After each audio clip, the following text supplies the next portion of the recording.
CMO file गायब घटना पूर्वतन 5T अध्यक्ष VK पांड्यान को नोटिस जारी कला पुलिस।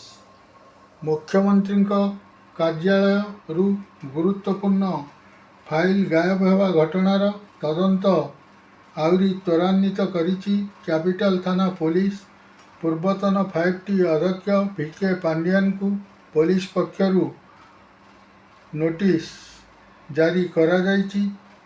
नोटिस अनुजाई VK पांड्यान को जुलाई 25 तारिख सकाळ 11टारे एसीपी जोन 1 सम्मुखें हाजर होगाकू कुआଯାଇଛି। तांको बयान रेकर्ड कराजिवो बोली सूचना मिली।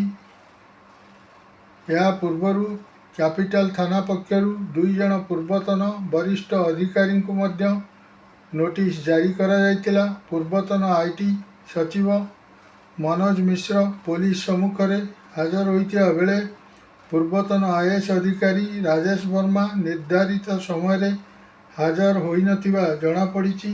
तांकु आज सकाळ 11टा सुद्धा उपस्थित होगाकू नोटिस दिया जायतिला।